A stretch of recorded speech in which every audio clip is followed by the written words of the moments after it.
Direct Connection is made by MPT to serve all of our diverse communities and is made possible by the generous support of our members. Thank you. Live from Maryland Public Television, this is Direct Connection with Jeff Salkin. Hi, everybody, and thanks for tuning in for Direct Connection. Later in our program tonight, we will learn more about mesothelioma and why that is an especially big problem in this area. But first tonight, is the new Apple Watch truly the next big thing? Will we all soon be wearing smartwatches? Joining us is well-known early adopter Saad Raouf, Chief Technology Officer of MindGrub. Saad, thanks for being with us. My pleasure. Thank you. You are well equipped. You have the Apple Watch and the Fitbit. Exactly. Mr. Technology. So I thought what we would do, if it's okay with you, is start by chiseling the new iWatch apart. Sure, sure. How long have you had it for? We've had it for about 2 weeks now. We were fortunate enough to get it because we're part of the early adopters with the development program with Apple. And they provided us with a lottery in order for us to get the watch earlier than some of the consumers that are getting it right now. I should explain your company's history is that you've built some apps for some big name companies. Right. MindGrub Technologies, we've built mobile applications for Fortune 500 companies, both Android and iOS applications. Currently developing an application for Wendy's as part of their mobile ordering program that they have right now. Hold it up, if you would, kind of where you are. Right now, as you can see, I'm measuring the heartbeat. And on the screen, okay. On the screen there, you can see that right now. So it'll fluctuate up and down depending on how well I'm answering the questions and how nervous you make me feel. This is great. We're gonna buy a bunch of these. Sure. But while it's still on your wrist, just kind of point it towards the camera so everybody can get a sense of higher up, if you would. That's good. Because this is as much a fashion statement or a trendy item as it is a piece of technology, would you say? Absolutely, absolutely. It is because, as I mentioned before, that the Android watch came about 9 months ago, and it didn't have the same fanfare that the Apple Watch did. And Apple is known for marketing their products and doing a great job of marketing their products. So basically what's happening is there's a big buzz around the Apple Watch today, and it's what we call what the cool kids are doing and what they're looking for. All right, now we built this little iPad magnifying glass so everybody can see what's on the screen there. And you're looking at tweets. Exactly. Appropriately for our program. Exactly. Shameless plug, obviously, for us and MindGrub and MPT. But this is one of the many apps that are available directly on the Apple Watch itself. Okay, so for somebody who's never seen one of these, what's it do? Well, it does everything that your iPhone does. And there are certain limitations, but it gives you a quick list of all of your favorite contacts, for example. Okay. So you can quickly dial them. Now I see there's a little telephone icon there. If you were to dial somebody, is the watch itself the phone, or you need to have your phone nearby? You need to have the phone nearby. Okay. So it's the phone that's doing the actual call itself. You're able to speak and to listen on the watch itself. Well, on TV, that is just going to look like, I don't know what, a psychedelic bunch of dots. Exactly. What are they? Well, these are the application icons. So just like on your iPhone, you have your application icon with the name of the application. Here, the only thing that you see is the icon itself. So it's very important from a marketing perspective to iconify your application so that someone looking at it would know immediately, for example, that this is Twitter, this is Pandora, this is messaging. So you no longer see the application name, you just see the application icon. I know somebody's going to call in with this question, so I'll ask it first. Where does it say what time it is? Very good question. There's your killer app. Exactly, exactly. So you can go back at any time and it can tell you the time of day. It also has a timer that you need, so you can do analog timers as well. And Siri is also available for you. Now, how would that work? So Siri is the speech to text exactly. and then responsive. Right. Exactly. So I would, using Siri, I would tell it, what is my question right now? And it would translate what I just mentioned right now to text, and it will continue doing so until I stop. The accuracy on that is very impressive. Exactly, exactly. So if you wanted to have a Twitter conversation with someone and you wanted, or you wanted to have a text message conversation, say, how would you do it with the Well, with here's the an watch? example. So you get all of the text, and then to reply, you have pre-canned responses that are available here. Right. You have the infamous emoji icon, as always, so you can pick which emotion that you want to send back. And in addition to that, you can do a speech-to-text again. This is my response. And now I can either send that as an audio signal or as a text back. That's impressive. Let me Exactly. remind our viewers that if you have a question about the Apple Watch or want to join the conversation, our phone number is on the screen. You can use it the old-fashioned way. You could also tweet a question. Our Twitter address is @MPT News. So overall impression, is this going to be a hit, or is it going to be a niche kind of fad product? Well, I think it's going to be a hit. It probably might not take off as much as the iPhone did initially. But what's interesting to us at MindGrub is we've already been approached by 3 of our clients asking for an Apple Watch application. So we're currently building an application for the real estate industry, another one for a stationery company. And to us, as a technology innovation agency, what's striking to us is our clients coming to us and asking us immediately, can you come up with the Apple Watch application for us? Do they have a specific function in mind, or they just feel like this is new real estate and we have to be there? It's both of that. It's definitely the new real estate. It's definitely is the buzz that's on the street. If you're a technology company or you're providing a technology solution, what you need is the companion Apple Watch.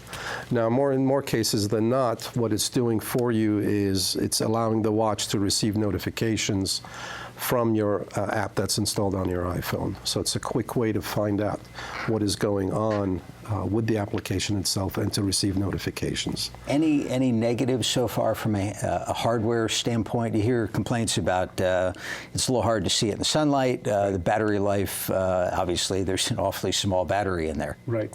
There definitely is that. I'm an avid cyclist myself, and I've been using the watch, and it's difficult to read in the sunlight. But what I'd have to do is adjust the display to become more monochromatic in order to read it. Battery life, I think there's a lot of hype that's gone through, but I found it to be very reasonable for the life of the battery that we've been getting out of the Apple Watch. Here's a tweet. Will the Apple Watch change mobile fitness, or is Apple simply playing catch-up? So you had the Fitbit on the other hand. Maybe start by explaining what that does for you. Sure. So I have a Nike Fuel Band on my right wrist, and I use that to track my fitness activity, anything from running, treadmill. We're also avid ping pong players at MindGrub, so I track the time spent playing ping pong. With that said, it gives me tracking all of my activity, calorie counter, step counter. The disadvantage is I don't have a way to find out what my weekly activity has taken place. I can do that very quickly with the watch. The other nice thing about it is I could get my heart rate on the Apple Watch. And I don't get that necessarily on the Fitbit itself. Let's take a phone call. This is Ben in Washington County. Ben, thanks for the call. Go ahead. Hello. I was just wondering, is 14 a good age for the Apple Watch to be given to? If you're expecting that, then sure, I think it's a great age. Absolutely. It's ironic, but when I talked to my 10-year-old nephew, he thought I was the coolest uncle because I had the Apple Watch with me. So yeah, absolutely. At that age, I think you're part of being what's called the early adopters. And believe it or not, a lot of what comes out in technology is what the kids are doing these days. So yeah, talk your parents into getting you one for a graduation. You think about how the iPhone and smartphones in general have evolved over the last 6 or 7 years. If you kind of apply that curve to the smartwatch, what could we be looking at some point? Well, we could be looking at is the Dick Tracy, as we call it. So now we can do the phone call audio. In the near future, I don't see any reason why video phone calls can't be moved to the smartwatch itself. There's no web browser on it. No, there is no web browser right now. You need a magnifying glass and... Exactly. And the intention of the smartwatch isn't necessarily become a web browser, but it's an enabler of communication. And it's a way for you as a user to use the smartwatch to get information, not necessarily to transmit or receive web pages. Is there anything else you've seen on this that we ought to put up on the big screen at this point? And while we do that, let's talk about competition also, because there are other smartwatches out there. Sure. Competition obviously is from Android and Google. They've come out with a number of watches before. There's also a lot of interest in wearable technology that would be on your clothing, for example, for activity. It's coming back to what Apple does very, very well, which is marketing its product. So the buzz, what we hear from a technology innovation agency at MindGrub is we're hearing more about the Apple Watch than Android. I interrupted as you were going to show something, but I'm going to interrupt again because let's grab a call from Baltimore County. This is Jim. Jim, go ahead. Yes, sir. This is Jim Carl in Pikesville, Maryland. Is the watch waterproof? Thanks very much. Have we tried? We've not. I've not gone scuba diving with it. I think you can take it into. I would recommend not taking it into the shower. Yeah. I think it is, but don't quote me on that. So I'm sorry. What were we going to look at? In terms of any other apps that they rolled out, or anything you've seen so far? Well, as usual, you know, when you try to demo something, there's always a problem for it. But a double click on this bar right here takes you to Apple Pay. Okay. And because for some reason my credit card is not listed here, but I would scan this. I mean, might it be because you're not wearing it? I mean, there wouldn't be any sort of biometric. Yeah, when you take it off, it resets the credit card for security reasons. So that's probably would have something to do with why it's not working right now. Okay. Well, what's your impression of Apple Pay been and where it's that's been very good. Now they've had a bit of fraud initially. Very little, yes, there has been, but you'd be using it the same way that you're using your iPhone, and it becomes a very handy and convenient way just to take out your wrist and make the payments versus pulling out your iPhone. So overall impression is you think this is going to do well, and we'll see where it goes. Should somebody who's thinking about it, you buy one now, or you wait? That's always a tough question. That's always a tough question. Someone who's thinking about it, I would suggest they get the entry-level sports version, which is $350 for the entry level. I wouldn't spend money getting the more advanced, more expensive version. But entry level definitely, and then there'll be a Generation 2 and Generation 3. But Apple's making great strides with it, and we're really, really happy with the interest that we've gotten at MindGrub for. Well, this has been a lot of fun. We're so glad you could bring the watch by. It's Saad Raouf, Chief Technology Officer of MindGrub. Thanks for being here. Sure, thank you. Appreciate it. Just ahead tonight, understanding a rare but aggressive cancer that often attacks the lungs and the chest. We will be right back. Tonight on MPT. What made these Antiques Roadshow fans so happy? I've seen thousands of Babe Ruth baseballs, and this one on a scale of 1 to 10 is a 10. Wow. Holy cannoli. Really? Good find. Tell me more. Don't miss these amazing moments and more from Charleston, West Virginia, next time on Antiques Roadshow. Tonight at 8 on MPT.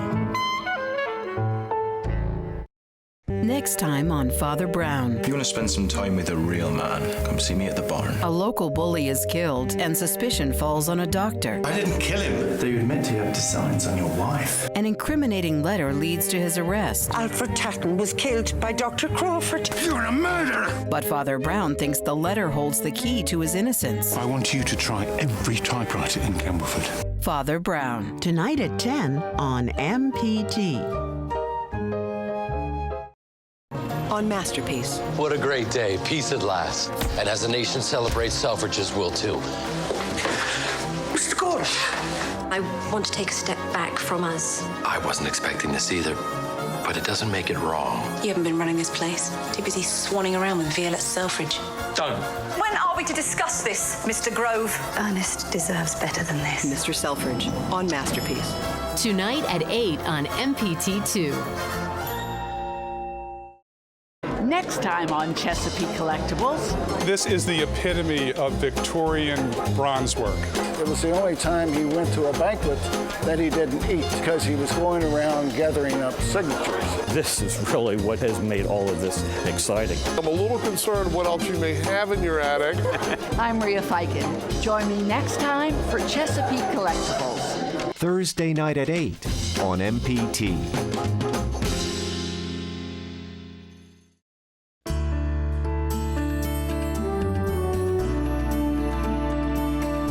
For this week's Your Health segment, we are joined by Dr. Joseph Friedberg, the Charles Reed Edwards Professor of Surgery at the University of Maryland School of Medicine and Thoracic Surgeon-in-Chief at the University of Maryland Medical Center. Doctor, thank you for being with us. Thank you. Most people, fortunately, are only familiar with the term mesothelioma because they hear it in so many TV commercials from law offices. Tell us about the disease. Mesothelioma is a cancer of the mesothelium. And what that is, it's a cell layer that lines the chest cavity, the abdomen, and the sac around the heart. And it is a very rare cancer that starts in that lining. So people think of it as a lung cancer, but it really isn't. It's actually in the chest cavity, which we call pleural mesothelioma, pleura being the lining of the chest cavity. It's around the lungs rather than in the lungs. And it's associated with asbestos. Yes, so the vast majority, and that's why you see essentially all the patients who have this disease are victims. I mean, it's from inhaling asbestos, and the latency period is anywhere from 10 to 60 years. I still see patients exposed in World War II. Wow. And it was in the all the military vehicles, I think, until maybe the 80s. Because asbestos was so easy to work with, and you hear these stories of them making a paste out of it and packing it on pipes and everything else. It was easy to work with, and it's a great fire retardant. So many of the veterans have been exposed, and also in the industry, it was in brake linings, it was sort of everywhere. And so there's a lot of legal issues surrounding the exposure, and that's why you see all the ads on the buses and on TV. What symptoms does somebody have when they walk in the door? The most common symptom that patients will present with is shortness of breath. And what happens is that fluid builds up in the chest cavity. It's surprising. The lung, a couple of cups of fluid comes out of the lungs every day. People don't think about it. It comes out of the lungs and gets absorbed by the lining of the chest cavity. At any given time, and you or me, there's maybe just a teaspoon of fluid in there. But if something throws that balance out of whack, and in this case it would be the cancer basically plugging up the holes where the fluid gets absorbed, the fluid builds up. The lung has the consistency of a sponge. The fluid's not compressible, so the fluid builds up, the lung gets squashed, and patients will typically present with shortness of breath. With that long an incubation period, if you can call it that, do people have symptoms along the way that they're just not noticing? Unfortunately, no. A history of asbestos exposure is probably the most important thing of which to be aware. Not everyone can have their asbestos exposure tracked. Even when a thorough investigation is undergone, they may not be able to prove where the asbestos came from. There are other things that can cause it. Radiation can cause it. So patients who have been treated, what I'll see is patients who had cancers in the, like a lymphoma, which was treated with high doses of radiation. 20, 50 years later, will develop mesothelioma, but far and away the most common is asbestos. Let me remind our viewers, if you have a question about mesothelioma, you can give us a call. We'll have the number up on the screen. You can also tweet your questions to @MPT News. What do you have in the way of therapy? What can be done? The standard of care, so it is, these cancers in the lining are very difficult to treat. And it's a rare cancer, so 1 to 2% as common as breast cancer or lung cancer. I went through my 5 years of general surgery training. I saw 1 patient. Now I see 1 or 2 a week, but it's a rare cancer. So there has not been the type of investigation and research in this disease to this point that there really needs to be. We're working on that, so the treatments, the standard treatment is basically a combination chemotherapy. Beyond that, everything is essentially considered investigational, and there are what we call immunotherapies, where you try and take the body's own immune system to attack the cancer. It's the way cancers become cancer. Cells get out of control, they fly under the radar screen of the immune system, and they can grow and get out of control. So there are these immunotherapies which are directed trying to get the cancer to the immune system, the body, to attack the cancer. And then you take a big jump in the level of aggressiveness when you start talking about using surgery to get rid of these cancers. Can be enormous. In volume, they can reach maybe 2 liters. The average ones that we'll operate on are 600 to 800 milliliters. So, a liter bottle of Pepsi about that size, that much is all cancer. They can be enormous tumors. And it's not in one spot. You have to go get it. It's a hard cancer to wrap your head around. People think about a cancer as sort of a lump sitting in the middle of an organ surrounded by normal tissue. This cancer, it's as though somebody poured it into the chest cavity, and it coats all the surfaces. So the sac around the heart, the diaphragm, your breathing muscle, the chest wall with the ribs, the lung, everything is coated and involved with the cancer. So to operate on is a technically challenging proposition. Let's take a phone call. Franklin County, Pennsylvania. This is Mark. Mark, thanks for the call. Go ahead. Mark, are you there? Yes. You're on, sir. I live beside a busy street, and there's big rigs that come off the mountain, and when they come through town, there's just a smoke that rolls off their brakes, and it smells like something I shouldn't be breathing. And I'm pretty sure asbestos is used to make brake shoes. I've wondered about that. Mark, thank you for the phone call. Boy, if you're on the Amtrak ever, there's some weird smell that comes off their brakes too. Are people still making brakes out of asbestos? I don't know. I believe it's limited. I mean, there are definitely still vehicles on the road with asbestos brake linings. I don't think, my understanding, I'm not an asbestos expert, my understanding is, I believe it was in the mid-70s where there was legislation to limit the use of asbestos, but it's still in roofing tiles, it's still in some brake linings, all sorts of insulation. Mitigation is a big industry where they're taking out of old schools and everything else. So it's still out there, and it's epidemic in the United Kingdom and other places where shipping industries, which is one of the problems here in Baltimore. We had Bethlehem Steel, so there's a lot of patients who had exposure in that industry. Shipping industry use asbestos to a great extent. If I'd worked or visited or lived with somebody who worked in one of those industries, I'd be worried, but what can you do? What advice do you give people? Again, we don't have you'd think 2015, you'd come in, I'd take a tube of your blood, and we put in a machine, it would tell you, oh yeah, you got it, you don't have it, you should be worried, you shouldn't be worried. It's not at that point yet. There is certainly research in that direction. Right now, probably the best test would be a CAT scan. I wouldn't recommend that for everyone, but if someone's had an exposure, very tragic situation we encounter frequently is the child or the spouse of someone who worked with asbestos, who did the laundry, and heartbreaking. The parent is there.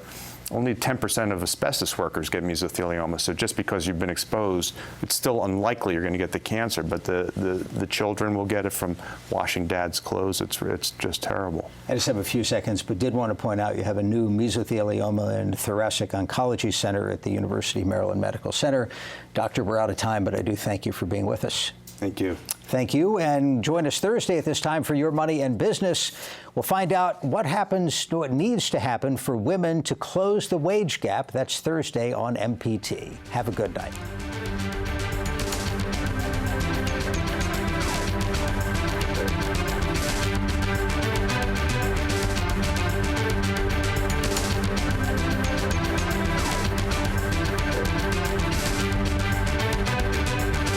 Your health segments are a co-production of Maryland Public Television and the University of Maryland Medical System. This program was made by MPT to serve all of our diverse communities.